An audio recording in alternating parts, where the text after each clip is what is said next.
Hi, everybody. I'm Dennis Prager. Welcome to my home. This is actually my home, and that's my fireplace. And this is my fireside chat, which I try to do pretty much every week. Sometimes it's hard because I'm on the road so much, and I can't do a fireside chat if I'm not by my fireside. But when I can, I do. And this is a chance just to totally have non-scripted dialogue, because it is a dialogue. I take a lot of questions with you. So a couple of preliminary comments before I get to my opening subject and then take your questions. First of all, I want to remind all of you that these are really not dated. In other words, if you watch a fireside chat from 6 months ago, it will be just as relevant as a fireside chat from today. So if you enjoy this, please go back and watch some others and enjoy. Next, I just want to as well say hello to viewers in China. There are a fair number of you, and I'm very happy about that. And I want you to know that it's very important to me to talk to as many of you in China as possible. So a big hello and xie, which for those of you who don't know any Chinese is thank you. My worry is those who do know Chinese may not have even known what I said, but I think I got it right. So welcome to all of you, and I hope you spread the word as well, because what I have to say, I believe, is relevant to anyone with any background. Sometimes I talk about American issues, obviously, but the ideas are universal. It may be an event that happened in America, but my reaction is universal. So that's in fact what I'm going to begin with. I want to talk to you about the terrible tragedy in Florida of a 19-year-old who murdered 17 people, mostly students at a high school. And my heart breaks, it just truly does. I'm a parent, and when I think of the parents who said goodbye to their kid that morning and will never see their kid again, at least not in this realm of existence. I happen to believe in an afterlife, and I don't think that they will never see their child. I think they will, but I may get to that later. But I want to open up with something, a perspective that you may not have heard with all the talk, and there was a lot of talk, completely understandably. I devoted all 3 hours of my radio show to that subject, and I almost never do devote all 3 hours to one subject. And by the way, for those of you who don't know, I do have a radio show anywhere in the world. You could hear it on the internet, and in America I'm on about 150 or so stations, and also on the internet, and that's daily. I'd like to open up with this thought. Sometimes in life, there's simply a tragedy, and there's very, very little we can do about it. It is unbelievably tempting to think whenever something bad happens, how can we stop this? I have that reaction, and every normal human being has that reaction. But as important as that reaction is, it's also important to acknowledge that there are times in life where, quite simply, tragedies happen. It's sort of like lightning. And I know this goes against a lot of people's desire to blame the lack of appropriate gun laws, or to blame mental illness, or to blame a whole host of things. We didn't treat the mentally ill properly, or whatever it might be. And these are issues I want to deal with. But first, I want to note, the more I know about this boy, the more I realize that we're talking about the realm of the tragic. This boy was adopted at birth, or near birth, I don't know if it was birth or near birth, by the Cruz family. And we have reason to believe, I read this in a number of sources here, from the Daily Mail in Britain to elsewhere, that he may have been born with fetal alcohol syndrome. If the birth mother is an alcoholic, and she might in fact be transferring a fetal alcohol syndrome to the fetus. Apparently, this affects the brain's development, and you don't know what you'll get, as it were. And my heart breaks for this family, both of whose parents have died, as it happens. It's another element here. Because they tried to do a beautiful thing. He was from Russia. He was Russian-born to a Russian parent. Alcoholism is rampant in Russia, so in addition to other signs, looking at his face and his behavior from birth, apparently, he may well have had fetal alcohol syndrome. So that's tragedy. It's a double tragedy because the parents tried to do a beautiful thing, adopt a child from Russia. And he has a biological sibling. I don't know anything about the biological brother, and they adopted him as well. Anyway, the father died when he was young, which is always a tragedy, but it's hardly a cause for people to then go and shoot people, obviously. But as well, the mother died, whom apparently I think he was somewhat close to, or very close to. So fetal alcohol syndrome, both parents die, and it's not a good combination for an unstable person to begin with, and they did have a lot of problems with him from birth. You're allowed to buy a gun in the United States of America. Those of you outside of the United States undoubtedly wonder why it's that easy to buy a gun in the United States. This is the freest country in the world. You're allowed to say things that you can't say in other countries. You're allowed to buy things that you can't buy in other countries. For example, I'll just give you one. I always try to give examples because that makes the generalization understandable. In Europe, in most European countries, maybe every one, you cannot, you are not allowed to deny that the Holocaust took place. Now, let me make something clear. Denial of the Holocaust is about as sick and evil a position as I know of. It is the most documented horror in human history. And, whenever I hear of these truly evil people who deny that it took place, and that's evil. I mean, I don't use the word easily. I think, God, I only wish they were right. I wish 6 million Jews weren't murdered. But the question is, where are they? Where did they go? Were they absconded to Mars? It's so absurd. The Germans, to their credit, are the first to recognize that this all took place. Anyway, my only point is, in Europe, you can't deny that the Holocaust took place in most countries. It's a crime. You can go to jail. In the United States, you can. This is the freest country in the world, the United States. It comes with a price, because if people don't exercise their freedoms judiciously, morally, decently, bad things could happen. Well, you can buy a gun in the United States because it's protected by one of the amendments to the United States Constitution, and that enables people to arm themselves. And why are we allowed to arm ourselves in the United States? A, to protect ourselves, and B, because this country was founded on the belief that governments can become tyrannical, and people ultimately should be able to resist tyrannies. Every tyranny takes away people's guns. That's the first thing the communists did in Russia, the Nazis did in Germany, because then there's no possibility to oppose them. I've often dreamed, what if every Jew or every Jewish family in Germany and in Poland and in Czechoslovakia and wherever else Jews were rounded up and sent to death camps, what if they all had a gun? Now, they still would have been rounded up, but at least they would have taken people who came, the Nazis who came to take them away with them. It would have been a lot harder. So I understand the American desire to enable people to be armed.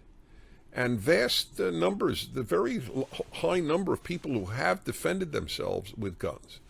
Be that as it may, you're allowed to have a gun in the United States. unless you're a criminal or in certain cases of documented mental illness and so on, you can't. This boy bought a gun. You're not allowed in America, except in the rarest of instances, you're not allowed to have an automatic weapon. An automatic weapon is best known as a machine gun. In other words, you press the trigger once and many bullets come out. A semi-automatic is every time you press it, a bullet comes out. So, ta, ta, ta, ta, not ta, da, da, da, da, da. And that's a semi-automatic, but you have to press it each time. Below semi-automatic is where you have to put the bullet in the chamber each time in order to take to make another shot. Okay. It's allowed in the United States for protection and for hunting and for whatever else people use guns for. But I want to go back to the tragic notion. I don't know, except for one thing, I don't know how he would have been stopped, and I want to talk to you about that. No law would have stopped him. People who want to kill can get guns. It's just the way it works. I don't know what law. If there is a law, I'd like to know it. I would give it consideration, but I would like to know what law that is. Whenever I hear people say, we have to pass laws, but they never tell us what law would have stopped any of these mass shootings in America. What law would have stopped it? I ask that every time this thing happens, and I never get a response. Because I don't think you could come up with a law that would have stopped any of these mass shootings. What might have stopped it? Really only one thing. You stop a person from murdering by shooting them, by killing them. Once they're killed, they can't murder. Why wasn't he shot? Because nobody at that school had a gun. Maybe there was one armed guard who was immediately dispatched. I don't know if he had arms or not. Therefore, what I would like to see is that people are trained in every school. People are trained, teachers, but not just teachers, because otherwise only teachers might be shot. A whole host of problems. But teachers and others, principals, teachers aides, people who work in any department, any adult. I don't want kids to take guns to school. But I would like to see adults at these schools be armed. And I think that would lower the number. Of dead. The Los Angeles Times, in an unbelievably foolish editorial, said people who say that the teachers and others should be armed, well, what's the big deal? So the number of killed would have gone down to 5, 3? And I'm thinking, yes, that is a big deal. 5 or 3 killed instead of 17 is a very big deal. I don't know why anybody would mock that. If 5 are killed instead of 17, 12 people are living that would be dead. That's significant. The best is the enemy of the better. It's a rule of life. You have to improve. You got to make things better. Don't aim for perfect. So, tragedy, armed people at schools. These are some of my reflections on this terrible thing that happened. Finally, on the note that I mentioned earlier, I have counseled parents whose children have died, whether killed or through disease or through a drunk driver. One case through a fire in a house, and I always tell them, I believe with all my heart and soul that you will see your child again. I believe in God. I believe God is good. And if God is good, this is not the only existence there is. It's too unfair. Therefore, if God is good, there is something after this life. This is not the only reality. Okay? All right. Now, I don't have a lighter. If I don't have a lighter, I can't light my cigar. This is one of my joys in life, I must admit it. It's a pretty innocuous vice if you're going to have one. And by the way, for those of you who don't know, there's no comparison between cigarettes and cigars because you don't inhale cigars, you inhale cigarettes. Because the purpose of a cigar is to taste yummy tobacco, whereas the purpose of a cigarette is to get nicotine. People don't know that, so they just yell tobacco, tobacco, tobacco, but that's not the case. It's not the same thing. All right, I am going to look on the my trusty iPad here. Was that a free ad for Apple? Could have been an Android. I have an Android phone and I have an iPad tablet. Okay. I'm an equal opportunity guy. All right. Let's see. Uh-oh. Press home to open. Okay, here we are. Dan from Minnesota. Why is affirmative action bad? Oh, boy. Oh, God. I got to try to be brief. Because it ceases to look at people as individuals and sees them as members of groups. The antithesis of the Judeo-Christian ideal of every human is created in God's image, not every ethnicity, not every race. Race means nothing. The individual is precious. You earn your way into college. You earn your way into a job. Let me ask you a question for those who are for affirmative action. In the National Basketball Association, what is it, 80% of players are black, I believe it is. Should we have affirmative action for whites in the NBA? Or how about this, for Asians? Are there any Asian players in the NBA? Well, is that fair? Why not have affirmative action? Number two, affirmative action just hurts people. It may be meant well, but it hurts people.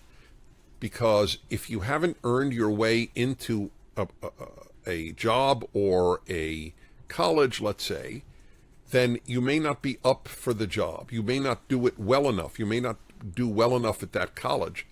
And you'll have a very high dropout rate, which just makes things worse. Number three, when there's affirmative action and you are a member of a minority that has been affirmed, people will not know whether you have really achieved your position or you got it through affirmative action. It cheapens the achievements of people in minorities. And that bothers me a great deal. Okay, next. Madison from Denver. Hi, Madison. Oh, can I say who this is? Mm-hmm. Will's sister? How'd you put up with him? What should I be looking for most in my relationships with a significant other to make them work?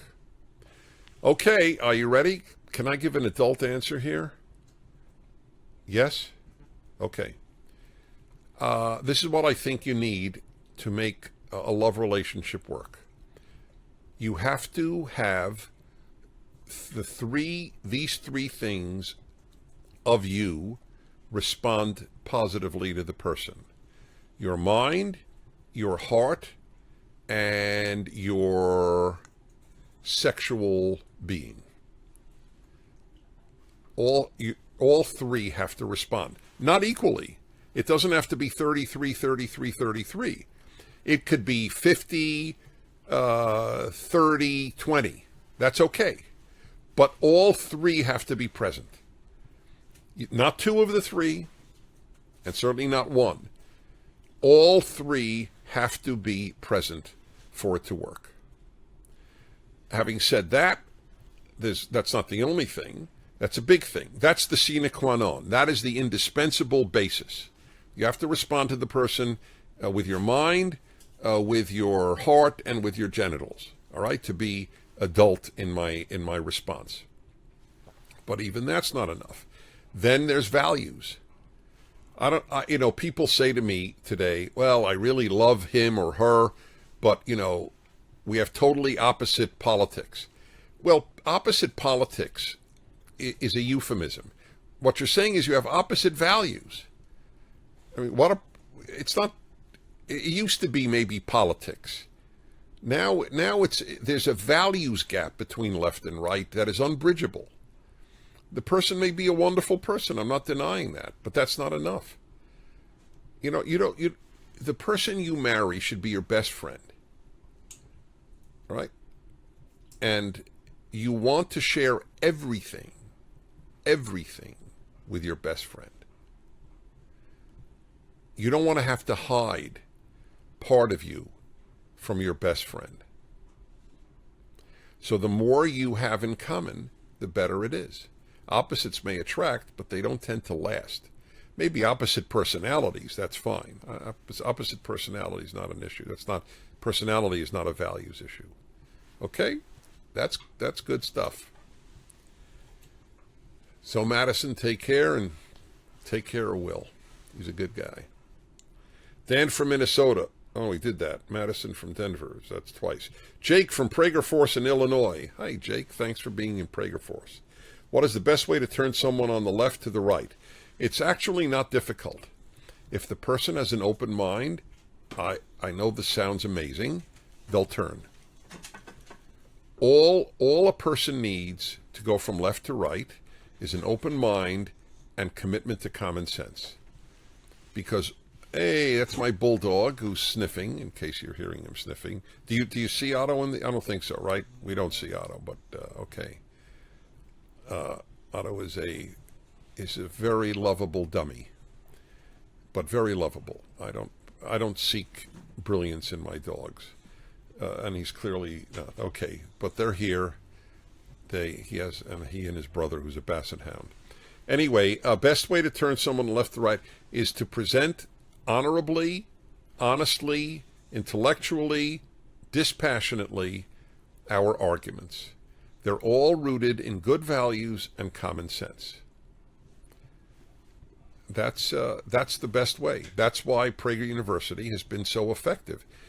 We had 600 million views last year of our 5-minute videos, and about, what is it? I think it's 65% were under 35 years of age, and a vast number of them, or a large number of them, had their minds changed because they never heard these ideas. The reason that schools suppress conservative ideas is that they deep down know that if they hear us, a fair number of young people will reject the indoctrination that they have received at school.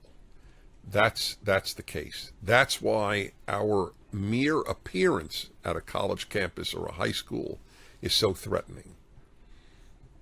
Because we make good sense, and they're afraid of having us aired. There's no fear in the other way.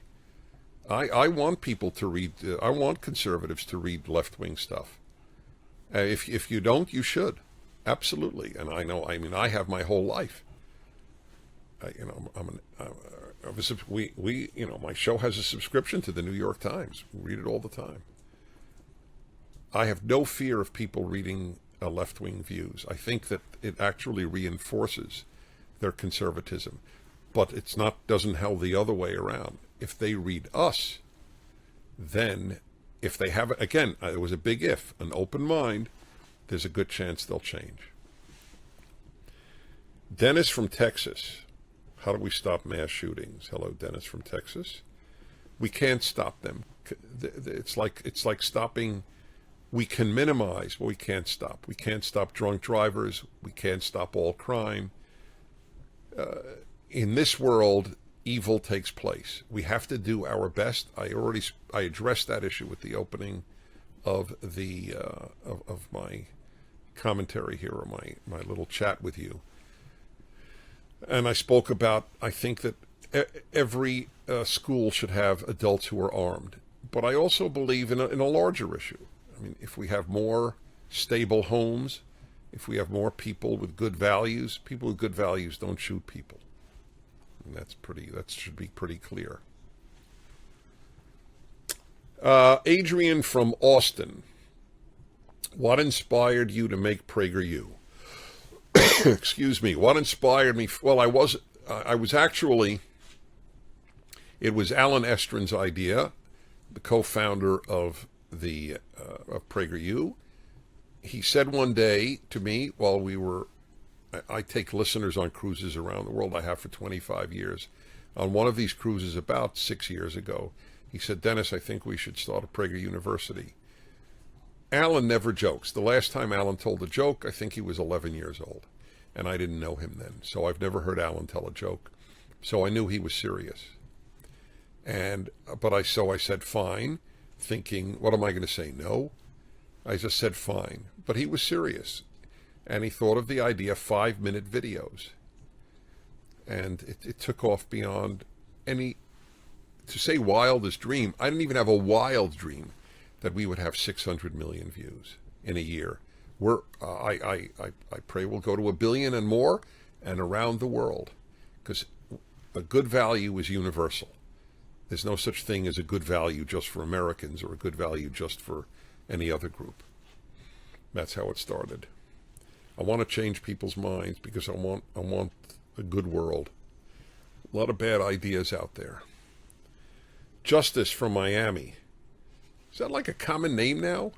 We have a Justice. We have a Liberty who works for us at PragerU. We have a Justice, right? Also working for PragerU. We have a Liberty and a Justice. Yeah. Where can we get real news nowadays? Huh, that's such an interesting question. It's so sad, isn't it, that you have to ask it. The desire just to tell the truth about what is happening as opposed to indoctrinate? Wow. Well, I don't feel that I have a problem because I know how to read websites. I know how to read news sites. I can spot an agenda within 2 sentences. I'm exaggerating. Sometimes it's 2 paragraphs.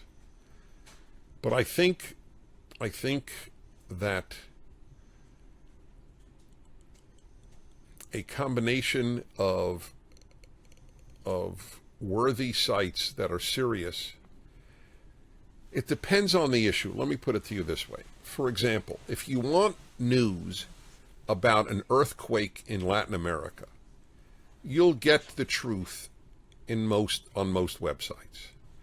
It's when the issue enters a left-right divide, that's when you have a problem. For example, in America, for the last more than a year, since before Donald Trump was even inaugurated, the press has been preoccupied with collusion, alleged collusion between the Trump campaign and Russia to affect the American election.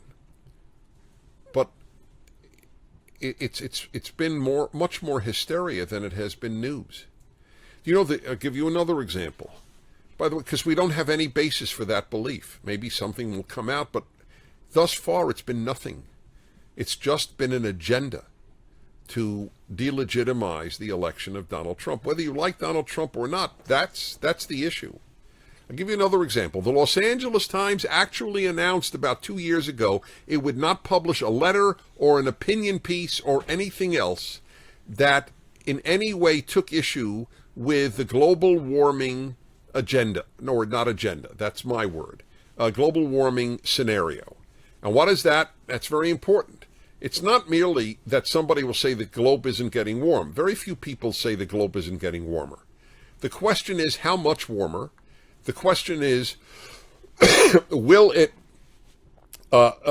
be an existential threat to existence, which is what we're told.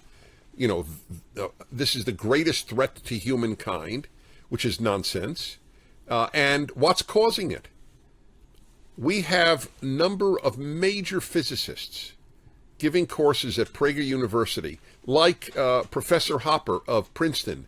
He's an emeritus professor of physics. Just recently, he made a video for PragerU, and he said these computer models are nonsense. But he can't be fired.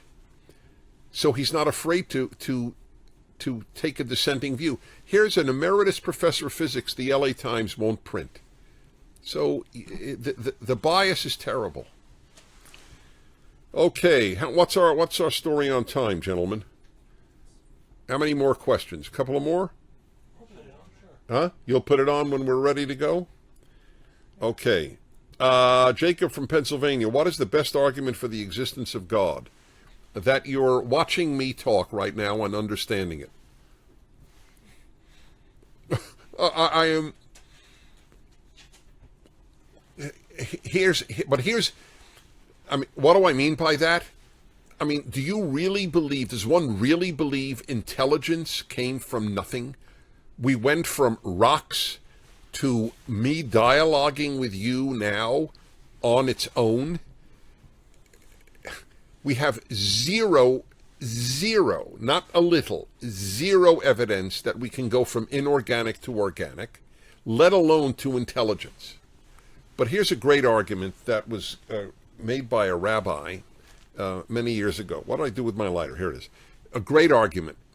Listen to this. I hope you'll follow it. The man's name was Milton Steinberg. And this was his argument. The believer in God has to account for one thing: the existence of unjust suffering. Right? Every one of us who believes in God has to account for, how come there's so much injustice in the world? If there's a good God, how do you explain that? That's true. It's a good challenge to us. That's fair. But then part one, it's a two-part argument. The first part, the believer in God has to account for one thing: the existence of unjust suffering. The atheist has to account for the existence of everything else. And they have no answer. All they say is it happened. Okay, if that makes more sense to you, then you should be an atheist.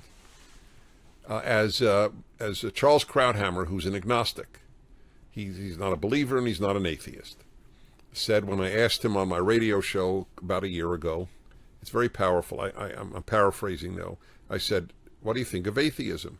He said, "That has to be the absolute most absurd argument I have ever heard." This guy's an agnostic. He's completely secular.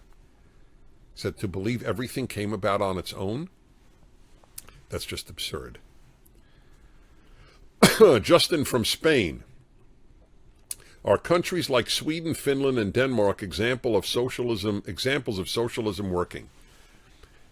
They're not. They seem to be, but I'll tell you why they're not. Because over the long haul, it can't survive. Socialism produces no wealth. Capitalism produces all wealth. Socialism spends the wealth that capitalism produces. So over the course of generations, at best, sometimes it's quicker, it goes bankrupt. The experiment simply goes bankrupt. And you don't have enough young people working to support the socialist welfare state. That is why do you think these countries, why did Germany take in so many Turkish workers, millions of Turks to begin with? Because it needed to support its welfare state. There weren't enough young Germans. And the same thing is going to be happening in the other states and the other countries that you mentioned. Sweden, it's very hard to imagine a positive outcome for Sweden, which is based on wishful thinking. Oh, we'll take in all these people who don't have our values and everything will be fine. Well, everything isn't fine. And it's getting more problematic. Zach from Pennsylvania. Should the drinking age be lowered to 18? I don't have a good opinion. I mean, I don't have a strong opinion on that. I really can't stand alcoholism. Obviously, nobody's in favor of it, so it's not an issue. It's an interesting question. In France, kids drink wine with their meals at a very early age, and I don't know if their alcoholism rates are the same as in America or not. I should look that up.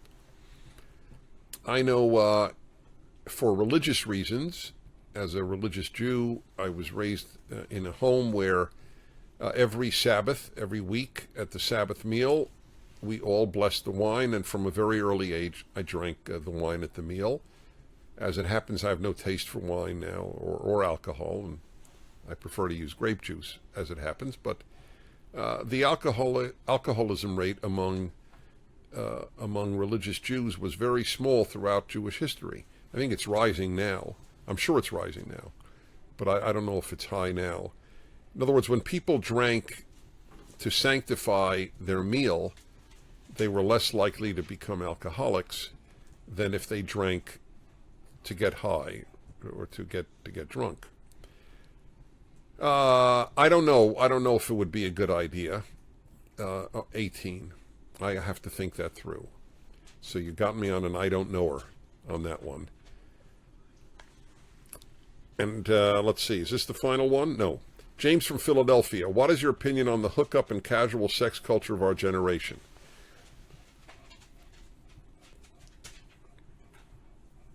I have a very interesting theory on happiness. I won't talk morality right now. I'll just talk happiness. I am somewhat of an expert on the subject of happiness. I've written a book on it. I wrote it in 1999. It is still selling very well because it has helped a lot of people. It's called Happiness is a Serious Problem. Even if you buy a used copy, I hope you read it. So, and I have done an hour a week of radio, also since 1999, on happiness. So I've talked to millions of people about happiness all over the world on my radio show, in writing. Here's a very interesting experiment that you should try for 1 week. Just try it for 1 week.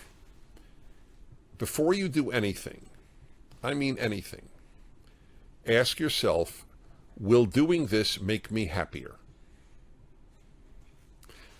Don't ask, is doing this fun? Ask, will doing this make me happier?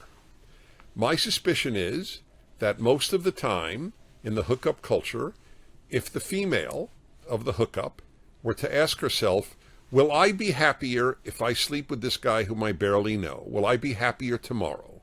I think in most cases her answer will be no. As for the guy, I think his answer might be either you bet or well, let's find out. Because sex is a different thing almost entirely for the two sexes.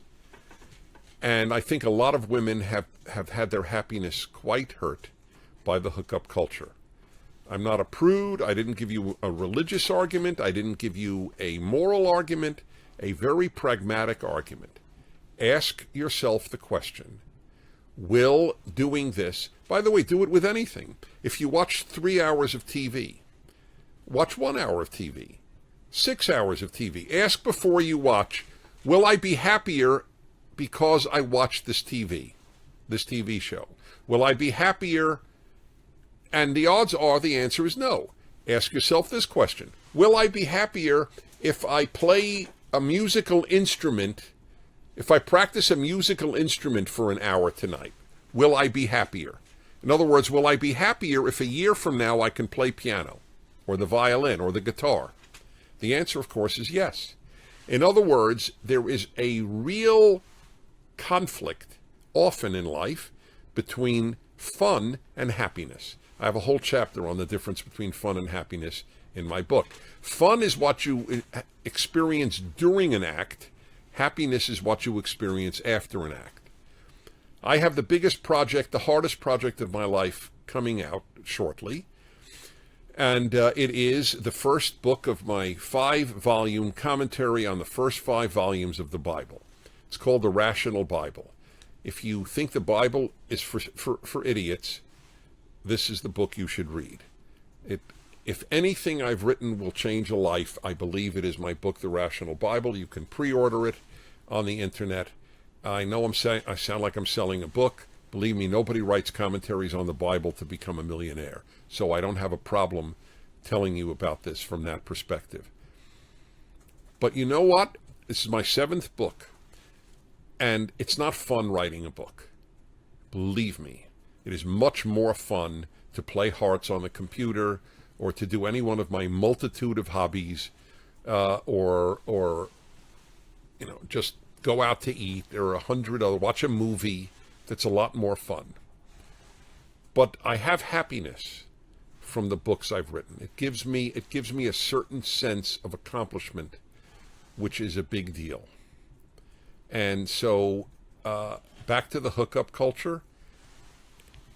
Ask yourself before the hookup, will I be happier tomorrow if I do? And likewise with television or anything else you do. Will I be happier if I do X or Y or Z?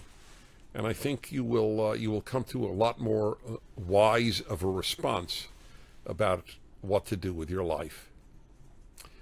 And by the way, I'm very pro-fun, but I'm for making the things that bring you happiness fun. So I like to have fun. My radio show is a hard thing to do every day, 3 hours, but I try to have a lot of fun on it. That's different. Well, let's see. I think that's about it. Is that right? Was that our last? Is there one more? I'll happily do one more. Why not? I mean, maybe I won't be happy. Depends on the question. Okay.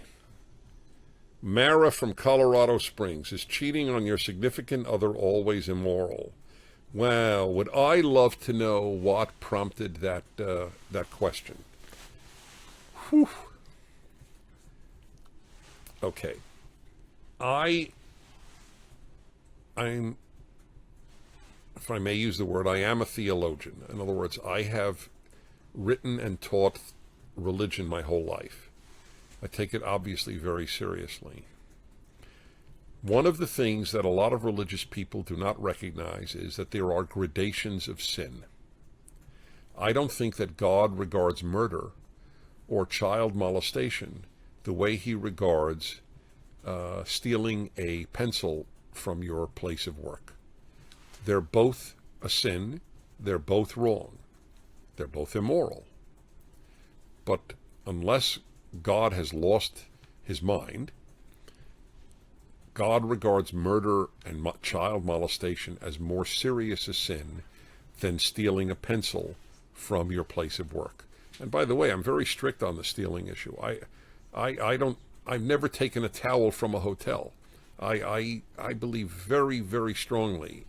You should see my videos on the 10 Commandments at PragerU.com. I've given a lot of thought to these issues. But I do believe in gradations of sin. There are gradations even of cheating.